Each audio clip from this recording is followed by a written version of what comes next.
the Countryside Podcasts with Chris Skinner.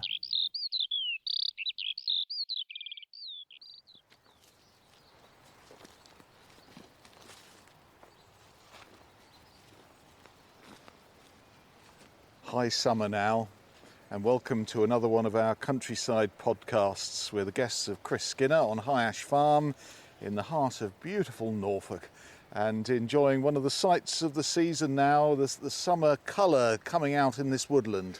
Matthew, it's gone from one extreme to the other, and we're standing absolutely spoiled. It's a display which if you had in your garden, you'd have all the neighbours round and puff your chest out at this time of the year. We're sort of in the shade, and sort of the early spring flowers have all long gone now and forgotten about, and at this time of the year you have some shade tolerant plants come in, and this ought to feature in more people's gardens than it does, although it's a wild flower. It's the foxglove, really good at the back edge of your borders, perhaps next to your delphiniums. Stands up tall. There's one beside me here which hasn't finished flowering yet. It's about halfway through the flowering stage. That's a 6-footer, and that's isn't it? a 6-footer. And it's a prodigious producer of seed. You remember in previous podcasts we've talked about the orchids here at the farm, the pyramidal orchid producing up to 10,000 seeds from a single bloom. Well, foxgloves are one of the few other plants that can match that seed production from one stem, with all these pods that are forming lower down. You can just see them in there, encased in there. Each one can have 100 seeds in, and you can comfortably have 100 flowers on a stem. That 100 times 100, that is a lot of seeds. So, and that's just from one plant. So all part of nature. Just if you put the microphone there, we might. There we are. There's a bee just going into the flowers. There we are. These lovely pinky red flowers, yes, and dropping down demurely, and they are the foxgloves. Yes, aren't they? they are. Digitalis purpurea. So digit literally means your fingers, and as with my sisters, we used to play games and pick off the lower flowers if you had large fingers, or the higher up ones if you had little fingers, and put them in, pretend they were claws.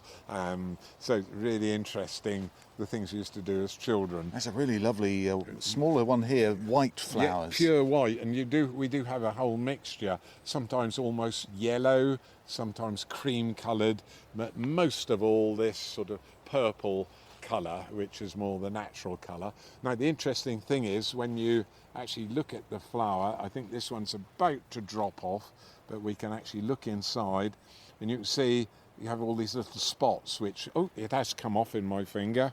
There it is. We can actually look down into the bloom now. Again, I think we'll get Laura Cuffin. There's bees everywhere. Look there, that one's got 2 or 3 bees, bumblebees coming in, and you can see the top of the bees, quite a common species. They just disappear entirely, don't they? Buff-tail. But when you see the top of the bee, which is quite furry, it's got pollen on its hind legs. Can you see? Yes, that's yellow a pollen basket. Yes. But more importantly, right over the top of the bee, because it's quite cool at this particular point of the day, it's absolutely plastered in pollen. So it's going quickly from one bloom to the next, and it's doing what honeybees and bumblebees do, and it's pollinating these plants so that they're successful. And the reward is, if you pollinate me, I'll give you some nectar. 2 simultaneously coming in and out there of just one plant, and we're right next to one of the permissive walks on High Ash Farm, and it's one of those things at this time of the year when you're coming out walking in the countryside, you get a display like this, and there's well over 1,000 blooms just where we're standing. It goes up through the woodland here.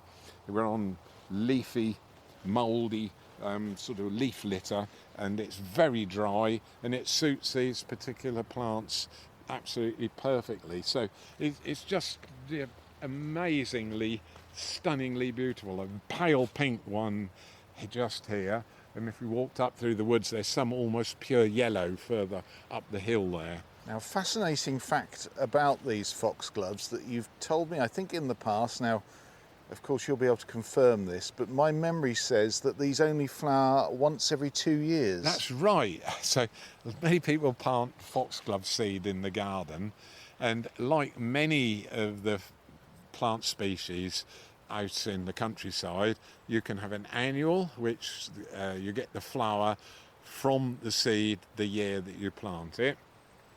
The next one is a biennial, and that's what foxgloves, and just on the other side of the wood here, we've got teasels as well. So the seed is produced 1 year, drops on the ground, grows in the case of a foxglove, and a teasel is a little rosette on the ground, goes through a winter at the end of that year, and then produces a flower spike in its second year, hence biennial. So, and then at the end of that, generally, both the species would die, having produced a seed.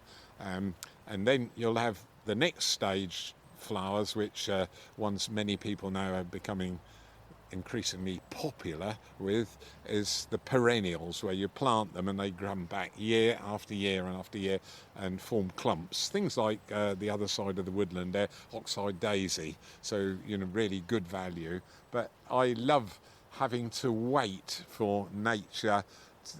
2 years waited for these particular ones to come up in this area, and if they're successful, then they will produce seed. Not all the seed comes together in 1 year, so you'll have the display repeating itself year on year on year. And you've got lots here as well, haven't you? Yes, they do, and it's been an important part of our history as well, because I did mention the scientific name digitalis purpurea, and we've extracted a drug from it, and it was originally used for the control, quite effectively, of a condition which humans sometimes get called dropsy.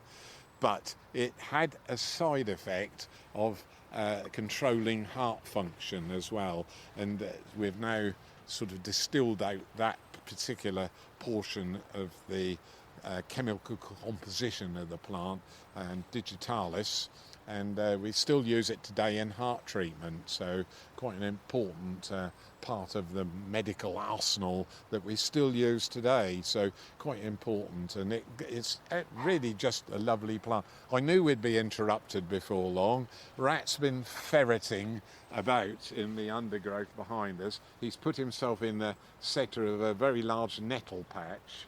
He's either got in there and can't get back out, or he's found something which needs further investigation from his master, which is me, would you believe? So, or is it the other way around? Yeah, I'm not sure which way the relationship works here, but nevertheless, it also forms a little bit part of the diversification, sort of different enterprises at the farm here. And one of them at High Ash Farm is, excuse me, we produce wildflower seed. And this is one of the few that I can harvest by hand. And I think I've taught you how to do it in previous years, in that you put your hand at the bottom. We can't do it on this particular plant, but because the seed pods aren't right, but you put your hand hard round the stem and you lift them up like that, pull all the pods off, and then I take them back to the farm and get the seed out of the pod, then sieve it with a seed sieve which is a pinhole size. So, as I did say, you can get tens of thousands of seeds off an individual plant, and then it's all bagged up, absolutely 100% pure, very high viability. That means you get 95% plus growing from every 100 seeds, so 95 out of 100 minimum will grow, and it goes all over the UK as well. It's not a vast enterprise, it just brings in a little bit of extra. I suppose farmers would call it pin money or pocket money, but it all helps because it's quite difficult out in the arable situation with all the different crops. Sometimes the value gets quite depressed. Nevertheless, we just forget all of that and just enjoy this spectacle. There's some very large, tall ones right in the background over there, 5, 6, 7 feet tall, pure white. So it's an absolute delight to see this. And Lovely to think foxglove seeds from here Yes. go all over the country. absolutely, and it gives me a lot of pleasure to do that. They're not expensive either, but you get 500 seeds in a pack, roughly speaking. We do it by weight. And anyway, before any more happens here, and we do any more on this particular podcast, I've got to rescue this dog. Where do you think he is, in those nettles? Yeah, I think he's in there somewhere. He turned invisible. I'm not sure where he is. Rat, come on, we've got to go to the next stop. You're holding things up. Are you there? It's always worrying when it goes quiet.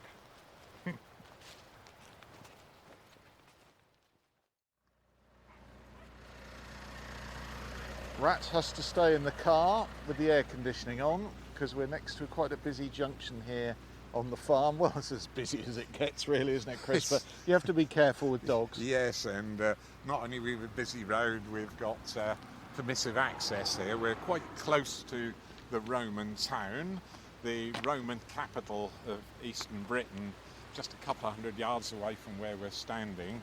And I brought us here because I go round first thing in the morning picking up all the litter from the previous night. We're just on the outskirts of Norwich. Itself's only about 2 miles due north of us, and we've got a small farm track, which was a farm track when I was a boy in the 1950s. That was just gravel, and the council came and offered my grandfather, well, would you like that track tarmacked if we can have public access down here? Offered by the council, and that was the deal. So I bet you wish you hadn't now. No, I know, it's quite unusual. It's single track, it is tarmacked, it's what's registered as a C road, and we've got rather an unusual occurrence here in front of us.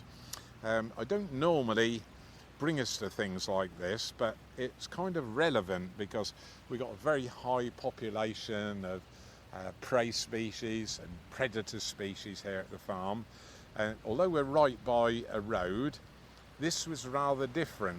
In front of us is a huge pile of feathers. It's obviously been plucked out.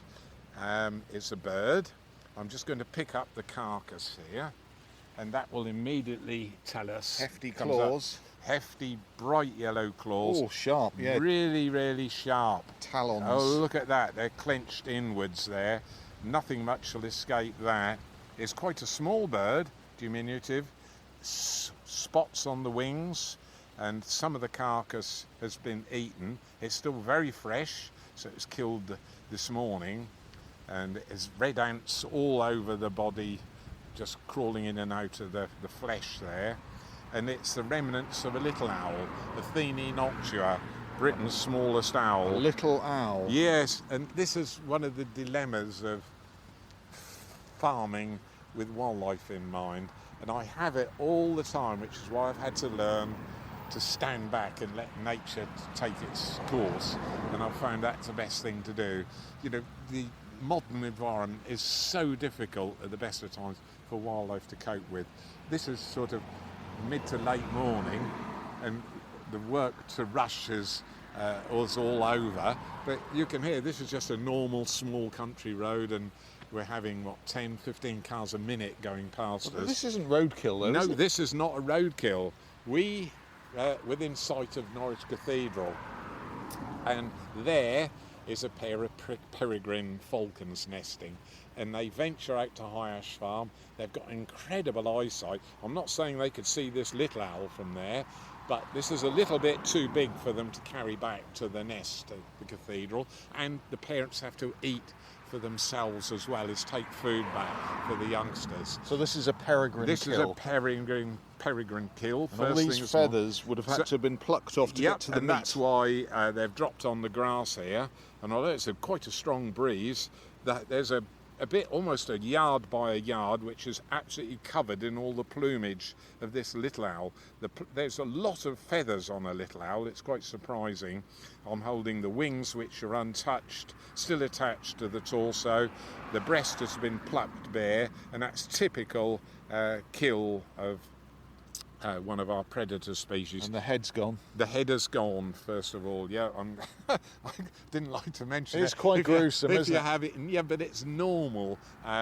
We have grey squirrels galore on the farm, and the buzzards have now learnt that's an easy meal. You just sit about in a woodland, launch yourself down onto the woodland floor, and whether it was a red squirrel or a grey squirrel, we haven't got reds here anymore, sadly. They were here right through my childhood. Whether it's a red or a grey squirrel is immaterial. That's food for the buzzard chicks, and it will pick it up whether it's a rare bird or not. And the other thing that happens is with what you call the conservation dilemma, I suppose, is I have harvest mice here, which are an absolute delight. And the barn owls will hunt up and down the field margins on the farm, sort of hover over a harvest mouse nest, perhaps see one of the adults bringing some food back, or as they're mammals, it can be the female going to nurse the young in the tennis ball size nest, and the barn owl drops down and flies off with something reddish fur in its talons, and that's one of my little harvest mice. But that's why you have to stand back, and I wouldn't call it rewilding, it's just respecting nature and all the different forms that it can take, whether it's the butterflies, those cabbage whites can be a nuisance for the local gardeners in Stoke Holy Cross here. We're quite close to some allotments too, and when you stand back and let nature, as I said, it's so hard. We've got cars galore going past us. There's almost a queue now. So what happened with this owl then? He was just here, I suppose, maybe maybe catching something little himself. owls. They'd been nesting near here. I've got nest boxes up all over the farm, and they're quite surprising. I always know when my little owl nest boxes are occupied, because little owls are quite terrestrial. They'll spend a lot of time hunting on the ground. Would you believe their main diet, I know gamekeepers don't like them, their main diet is worms and beetles. And if I opened up what's left of the crop here, we'd probably be able to inspect what it had overnight for its food. So here it comes. Here's the. Oh, now we are getting gruesome. That is a bit gruesome, isn't it? So there's beetles and all sorts of, that's why the pellets, the indigestible portion of what the owls eat, gets rejected, whether it's a tawny owl, barn owl, or other species of owls. They all eject pellets that are inedible, so it won't have to go through the alimentary. So little canal. owl lands for Yep. food. Yep. Somewhere high above here, Yep. on patrol, the peregrine see it. And it's all over in And they are the 5 fastest seconds. animal on planet Earth. Absolutely. In a dive. They just come down and nothing can stand a chance. So although the little owl's got fearsome little claws here, it's absolutely no competition to be taken by a peregrine. He It's wouldn't have all known what's all hit him. over in a second. The little owl would be punctured right through the rib cage here by the talons of the peregrine. The peregrine then is a little bit too big to carry all that way back, but just remember the parents have to eat as well whilst they're feeding the young, so they get through quite a bit of food, and that's why it got plucked here in situ.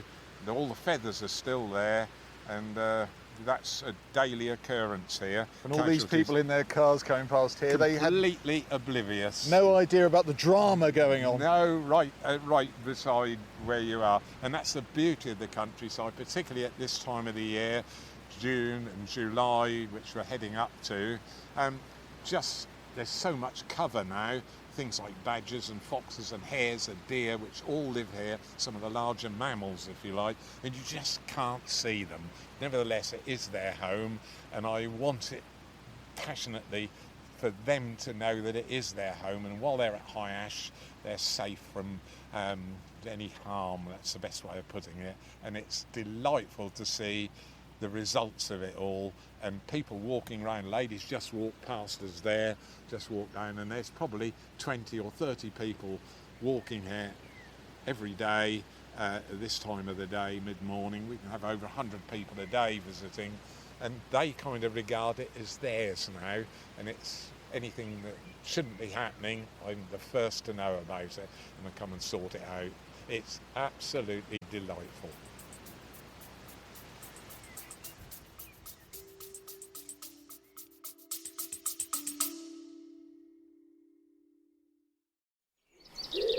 billing and cooing, the pigeons of High Ash Farm, among the cast of characters that we meet each week.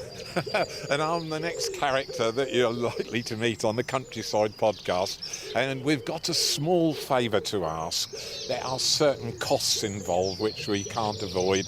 What we're asking for is a small contribution to help the running costs of this podcast. And you can find all the details on the High Ash Farm website, and you can make a monthly or one-off payment. Everything's gratefully received, and let's keep this marvellous slice of wildlife podcasting going with Chris Skinner and the pigeons. Why not? Yes, it's absolutely fantastic.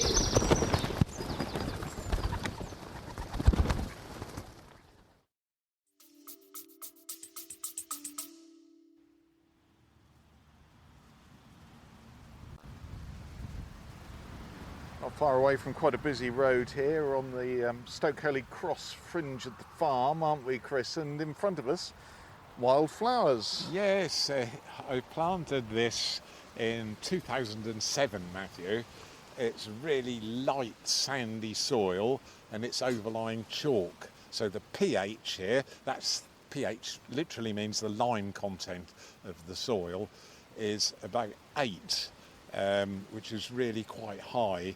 It's naturally like that. There's no liming been done on this particular field, but as it's so slopey, and the sandy gravel immediately in the top metre of soil is so difficult to farm. I put it down to a wildflower field, but particularly for the people, we're actually in Stoke-Holy Cross, particularly for the people of Stoke-Holy Cross to be able to walk as an introduction round High Ash Farm and either visit the Roman town, which is just a couple of 100 yards further to our north, or to start the walks around High Ash Farm, which are all free public access, about 7 miles of permissive walking, 2 miles of public footpaths as well.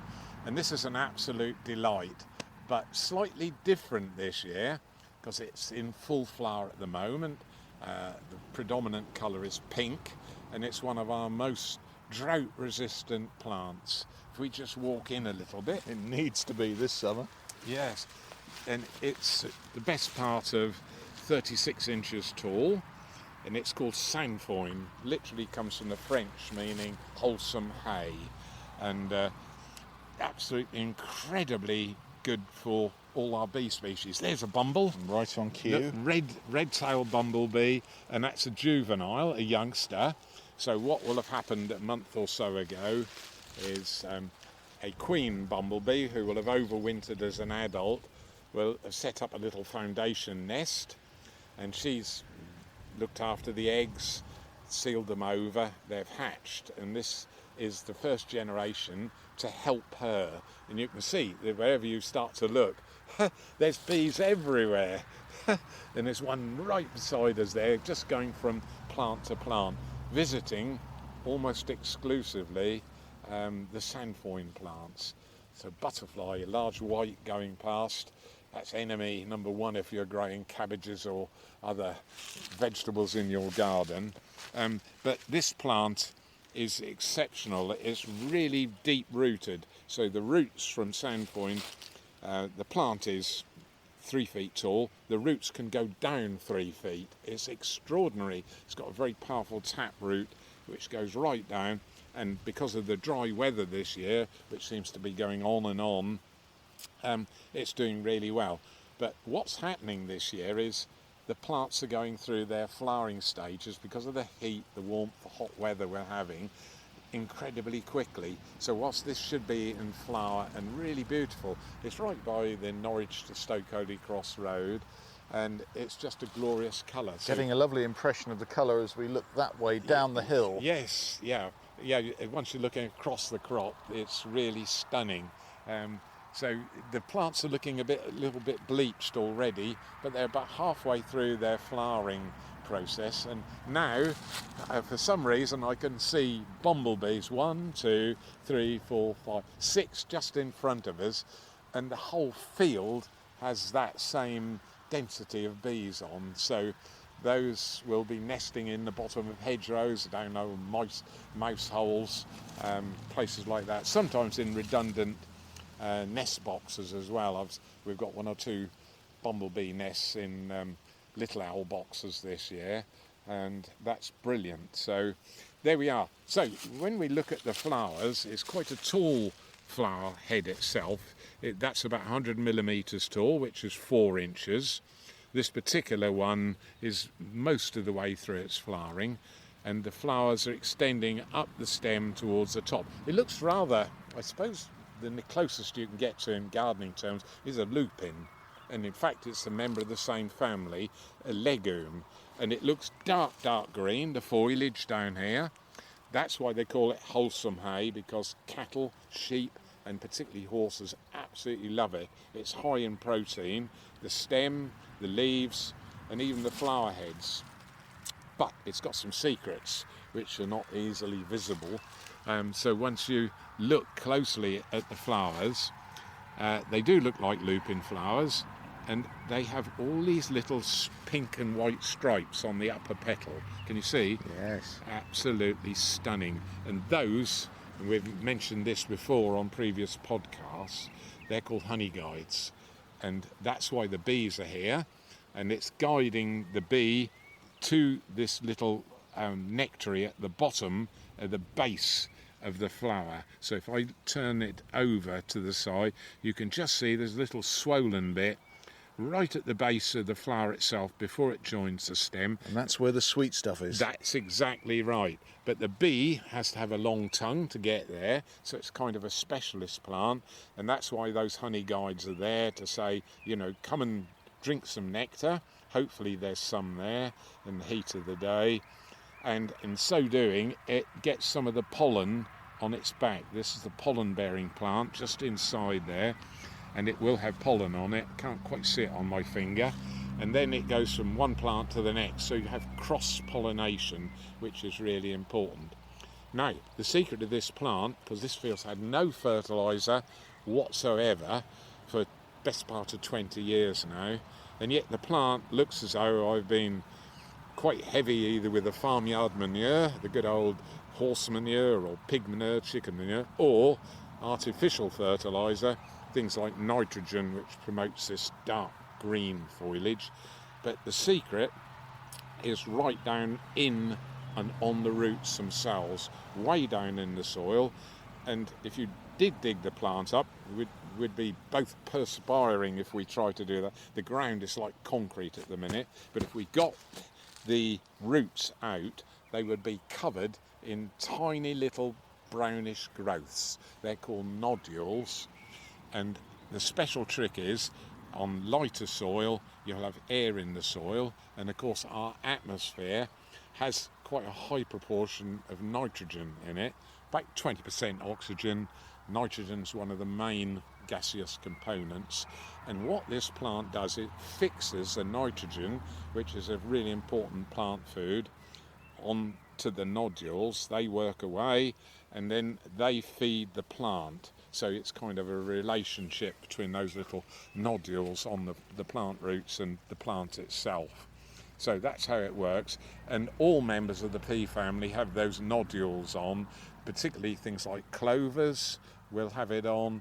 This plant, lupins, peas in your garden, will have nodules on the roots, and that's why you don't need to use nitrogen fertiliser. And I'm just looking down at some of the plants lower down. It's a mixed wildflower field. Some are just about finished flowering. I can see spring hawk bit there.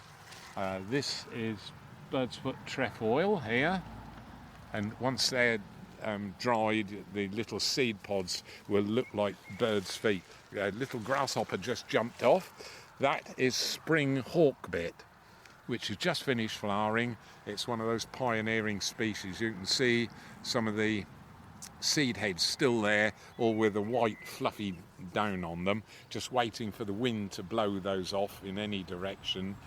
So quite interesting. So do you seed this piece of land every year? No, I don't have to do anything. It comes back each time? Yes, absolutely. That's the beauty of a good wildflower field. The lower the fertility, and if we walk in here in about a fortnight's time, we'll find some bee orchids in there. Hopefully, fingers crossed this year, because the fertility is so low. There's very little grass here. When you look down in it, it's really all wildflowers. This is wild carrot, just growing here, right beside us. So will these plants suppress the growth of grass? Yes, they do, yes. They compete with the grass. Grass is perhaps, when you put a wildflower field, particularly if the field has been in an arable cultivation situation in previous years, the fertility will be too high for the delicate wildflowers. They just get swamped out each year by the grass. But after a while, it settles down, the fertility drops, and that's the secret of a good wildflower field. It's low fertility, although these plants look as though they've defied that because they've got the advantage of the nodules on the roots, but low down, and plants going to come into flower in about a month's time, so you have a whole succession of them. This one's called knapweed or hardheads. You can see these little brown heads, and that will have a flower on about late August, early September. Would this be achievable in a suburban garden, say? Oh, of course, you can do small areas, and that's the ideal thing, the patchwork. You can grow some plants which come into flower in 1 year, and you can dig the whole plant back into the soil as a form of green manure. Things like Phacelia, several plants. You can even grow mustard and dig it back in. We used to grow that after the winter barley on the farm. Broadcast mustard seed on the fields, cultivate it in. Don't use much seed. In an acre you'd use about 10 pounds or 3 kilos, 4 kilos of seed, and you get a really good crop of mustard. Then that comes into flower late autumn, and you then plough the whole lot in, and it improves soil fertility. You've got the root structure from the previous crop that's left, the root structure from the green manure crop, and that's another way of adding fertility, natural fertility, so you get a good, what we call a crumb structure in the soil. Sorry to speak in farming terms, but it is so important. So the worm count and the crumb structure of where we're standing on is out of the top of the roof. You put a spade in when the soil is moist and damp, and there'll be half a dozen worms on a small sort of little sod of soil. Sorry to swear, that's the technical word for the worm count is like a barometer. It is, of yes, the health of this that's field. Right. And also because it's on a slope, the water used to run off here, across my sugar beet, onto the Stoke Holy Cross Road, and the council sort of used to frown about that. And now that's all done away with because the soil is like a colander underneath us. It's absolutely perforated. Look, honeybees here, just honeybee there, Apis mellifera, just gathering the pollen, and it's just delightful, isn't it? And it's a lovely mattress for Rat to yeah, enjoy look the sun. He's down in there, yes, just enjoying himself. So there's a whole variety and selection of successional plants coming in. Oxeye daisy? Yes, oxeye daisies here in considerable numbers, and there's some which comes into flower sort of about towards the end of June, which is called lady's bedstraw. It's lost part of its name. It used to be called Our Lady's Bedstraw, and it's absolutely delightful. You walk past her early in the morning, and it's like taking the top off a jar of fresh Norfolk honey, and the waft of perfume coming off lady's bedstraw is just one of those things that makes your heart feel really glad.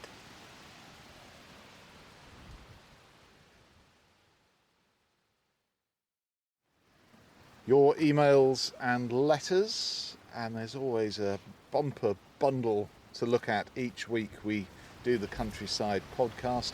Here's Tamsin's question. I've attached a photo of a spotted turtle dove I had to rescue from our chicken run. They're not the brightest of birds, but their cuckooing has a similar soporific effect to the one you described in your brilliant pigeon special episode. I've wondered on a number of occasions if you could do a special extra podcast just featuring recordings of pigeon calls for the insomniacs amongst us.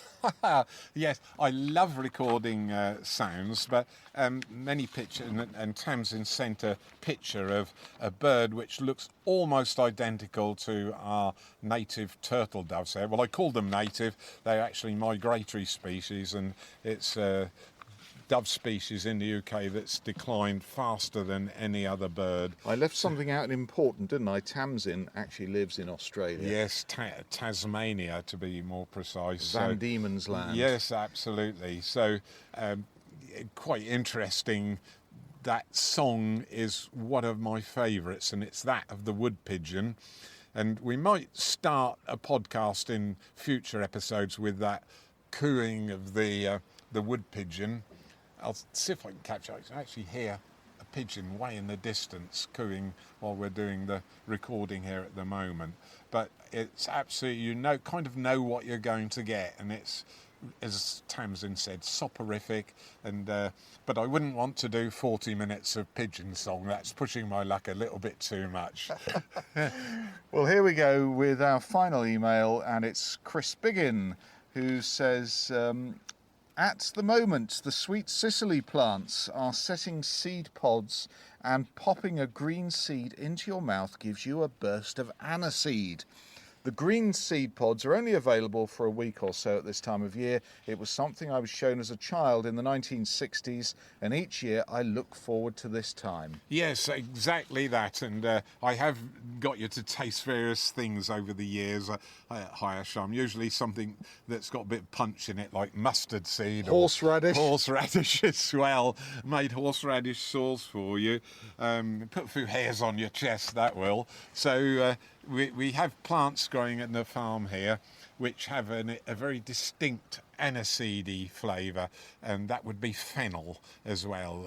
The tiny little seeds taste exactly like aniseed, and the other one would be, I'm just trying to think, it's meadows sweet as well. That's got a really, I can hear wood pigeon way in the background there. It's so windy that you can't hear it that well, but it's there. Yeah, it is there. Yeah. So there are lots of tastes out in the countryside, but you do have to be careful because some of them contain toxins, poisons, things like hemlock. So you do have to kind of do a little bit of research before you just go do tasting. But Matthew's my sort of taster, just to guinea check. pig. Yes, exactly. Check if everything's all right. I bet you used to go to the sweet shop to get a quarter of a pound of aniseed balls. I didn't you? loved them to bits. There's a little seed left right in the middle.